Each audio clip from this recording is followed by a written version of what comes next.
And also, we no longer just think of her as a romantic writer. Much as I love the romance elements in all the stories, I still drop a tear over Persuasion, I have to say, however many times I've read it.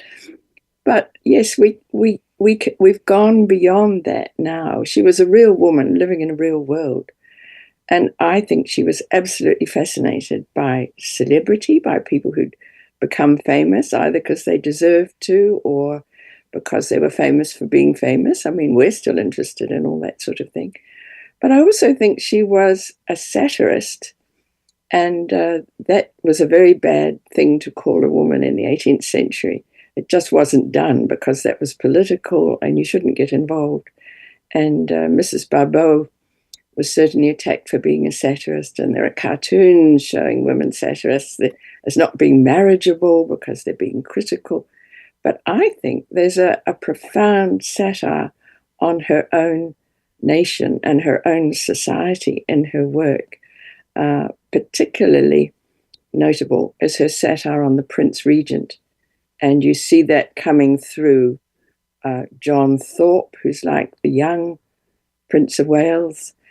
He's boorish, he's vulgar. And she knew about him. And this is what I've been astonished to realize, that, for instance, when they lived at Steventon, her brother James went hunting with the Prince of Wales quite regularly.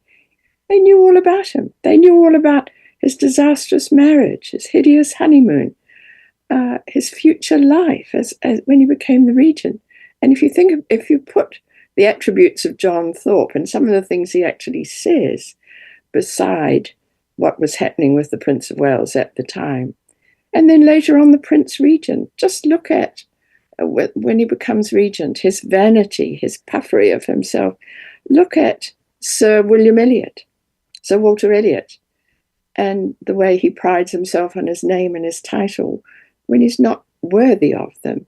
And similarly, William Walter Elliot is the Prince Regent as well, who was dying to get his hands on the title and the money and complaining all the time that he didn't have it yet, but being horrible to his father, who was the source of the title and the money.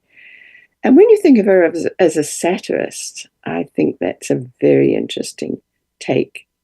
And there's even an issue of a woman that she mentioned who's a friend of Mary Crawford's in Mansfield Park, who turns out to be a real person and someone who was married to a great slave owner and plantation owner in the West Indies.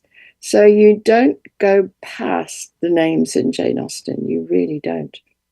So that, I think, puts her in a whole new light, thinking of her as a satirist of contemporary people and contemporary mores.